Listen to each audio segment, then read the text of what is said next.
जिसकी सहजता से आप यहाँ आए, उसी सहजता से आप संकल्पबद्ध भी बने कि हम जब भी आचार्य वर्ग अपनी घोषणा करें हम तैयार हैं। बोलिए कितने युवा साथी तैयार हैं? देखता हूँ आज किसा खड़ा नहीं होता है। आप नहीं चाहते हैं वो हाथ नीचे कर लें, चाहते हैं तो हाथ ऊपर। अब देखिए कौन है वो फोटोग्राफर। आप सोचिए, जोश है पर जोश में कभी होश को नहीं भूले, जोश बनाए रखें। और मैं चाहूँगा कि समय समय पर ऐसी मीटिंगें भी होती रहे और प्रेरणा लोग पाते रहें।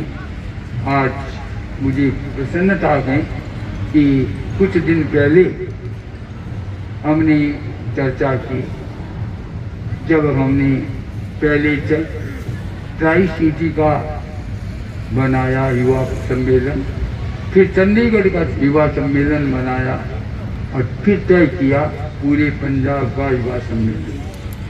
तो आज जो सोचा हुआ काम था, चिंतन में जो था, आज उस चिंतन की क्रियान्विधि हमारी सामने। तो मैं चाहे सभा हैं, चाहे परिषदें हैं, और जहाँ परिषदें नहीं हैं, पंजाब में योग परिषद चाहे 11 गए और क्षेत्र के हैं लगभग 27 क्षेत्रों के लोग मेरे सामने। 27 क्षेत्रों के लोग कहीं से कम कहीं से ज़्यादा हमारे सामने हैं। तो कमर कसलें और गहरी कमर कसें ताकि हम पूज्यवर को ला सकें, बुला सकें और हम अपने सपने को साकार दे सकें। हमारे साथ पंजाब का, तो मैं नहीं कहूँ चंडीगढ़ का या राजधानी का कौन सा ऐसा वर्ग नहीं जो हमारे साथ में। पूरा चंडीगढ़ प्रशासन अनेकों बार घोषणा कर चुका कि हम आपके साथ हैं। पंजाब के लोगों ने, मिनिस्टरों ने साफ कहा कि हमारा भी अपना दायित्व है कि जहाँ मेरे लगते हैं, मेरे सरकार कितनी व्यवस्था करती है।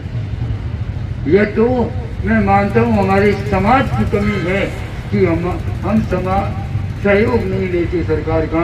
सरकार का अपना दायित्व होता है बिजली, पानी और सड़कों का निर्माण कर और व्यवस्था देना, पुलिस आदि की सारी व्यवस्था देना सरकार का अपना काम है। तो ये सारी बातें तो यहाँ की सरकार हमें अनेकों बार कह चुकी है। जैन धर्म का जो योगदान है भारतवर्ष को बनाने में, उस योगदान को शब्दों में नहीं गढ़ा जा सकता है। महावीर स्वामी जी से लेकर के तमाम सारे तीर्थंकरों की जब बात करेंगे तो निश्चित रूप से उन्होंने जिस तरीके से इस संस्कृति को, इस सभ्यता को एक दिशा दी, वो दिया, वो दुनिया के लिए अपने आप में एक महान परंपरा है। और इसी को शायद काफी हद तक महात्मा गांधी जी ने अडॉप्ट किया। उसका नतीजा हुआ कि हमने दुनिया की सबसे बड़ी तक उस समय जो ताकत थी, उसे बड़े शांति के साथ जो संदेश था स्वामी जी का, उसके माध्यम से हमने उन्हें बाहर किया इस देश से और देश को आजादी दिलाई। तो इस देश की आजादी में भी उनके सिद्धांतों का बड़ा योगदान है। इसके बाद में मुनि जी तो लगातार चूंकि संपर्क में हम लोग रहते हैं, नियमित रहते हैं, मुनि जी जब घर आते हैं तब भी चर्चा होती है देश पर, समाज पर, दूसरी चीज़ों पर। मुझे याद है काफ़ी समय पहले चीफ जस्टिस थे पंजाब हरियाणा हाई कोर्ट के, बाद में सुप्रीम कोर्ट के जस्टिस थे। वो हम सारे लोग जो हैं यूथ की ही समस्याओं को लेकर के यहीं पर चर्चा में व्यस्त थे और हम लोगों ने करा था कि किस तरीके से उनको एक निखारा जाए, बनाया जाए।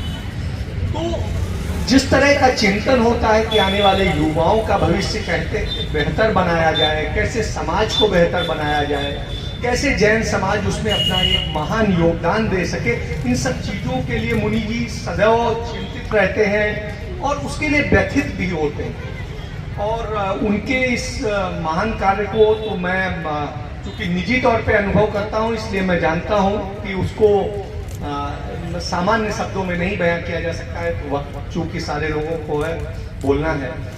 मैं इसमें इतना कहूँगा कि चतुर्मास के लिए जैसे हमारे मित्र कैलाश जी भी कह रहे थे, निश्चित रूप से सभी का योगदान होगा और मैं भी विश्वास दिलाता हूँ कि मेरे स्तर पर भी जहाँ पर जो ज़रूरत होगी आपके साथ खड़ा होऊंगा और उम्मीद करता हूँ कि यह सफल हो और निश्चित रूप से मुनि जी के आशीर्वाद से उनके से फलित हो, बेहतर हो और देश में एक अपने आप में अनुकरणीय उदाहरण के तौर पर प्रस्तुत हो।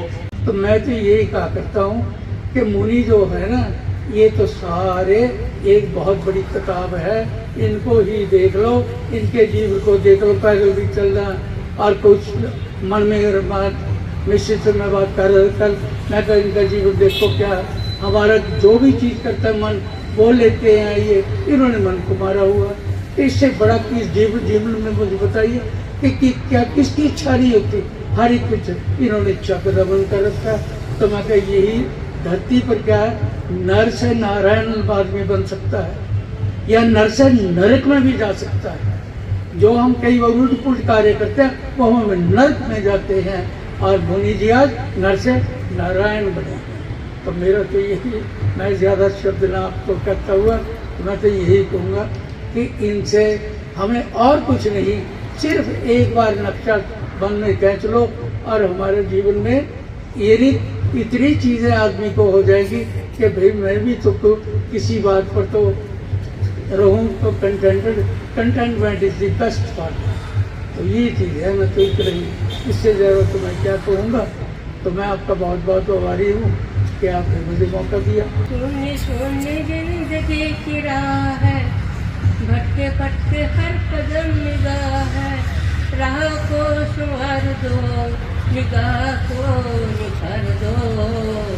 आदमी हो तुम की उठो, आदमी को प्यार दो, दुलार दो दुलार दो दुलार दो दुलार दो। रोते हुए आंसुओं की आरती उतार लो, दुलार दो दुलार दो। आचार्य श्री जी के चतुर्मास की जो शुरुआत है उसके लिए, उसकी तैयारी के लिए आज हम यहाँ एकत्रित हुए हैं। मैं केवल ज़्यादा समय नहीं लेता हुआ सिर्फ एक ही बात कहना चाहता हूँ। चंडीगढ़ पूरे जैन समाज की तरफ से, चारों संप्रदायों की तरफ से ये मैं विश्वास दिलाना चाहता हूँ कि महाराज श्री आप चतुर्मास लेकर आए, आचार्य श्री जी की चतुर्मास की यहाँ अनुमोदना करवाएं और चतुर्मास यहाँ के लिए फाइनल करवाएं। चंडीगढ़ का पूरा जैन समाज, केवल जैन समाज ही नहीं, अन्यतर जैनेतर समाज भी उनके स्वागत के लिए हमेशा तत्पर है, हमेशा से तैयार है और पूरे जोश शोर से, पूरी भव्यता से ये चतुर्मास यहाँ संपन्न होगा, मैं ऐसा विश्वास दिलाता हूँ। देखिए, मेरा एक छोटा सा एक हमारा अनुभव है। पिछले कई साल पहले आचार्य तरुण सागर जी का चतुर्मास हुआ था चंडीगढ़ में। उनके बारे में भी हम लोग बहुत डरे हुए थे जब हम चतुर्मास लेकर आए कि बहुत बड़े संत हैं, चतुर्मास कैसे होगा। ये संतों की महिमा होती है, उनका आशीर्वाद होता है कि जब संतों ने हाँ कर दी, चतुर्मास तो संपन्न होना ही होना है, किसी प्रकार का कोई विघ्न नहीं आएगा। ये मेरा विश्वास है, महाराज श्री का आशीर्वाद है, आचार्य श्री जी का जब यहाँ हमारे ऊपर आशीर्वाद रहेगा, पूरी भव्यता से ये चतुर्मास संपन्न होगा। और मेरे जो युवा साथी हैं सभी तन मन धन से सभी सहयोग करेंगे, मुझे ये भी विश्वास है। हमारे जैन समाज में तो चतुर्मास का बहुत बड़ा महत्व है और हम पूरी तन्मयता से लगेंगे। मैं यह विश्वास दिलाते हुए पुनः एक बार आपसे आग्रह करता हूँ कि आप आचार्य श्री जी का चतुर्मास चंडीगढ़ के लिए फाइनल करवाएं। हम पूरी तरह से तैयार हैं। बहुत बहुत धन्यवाद। जय हिंद, जय भारत।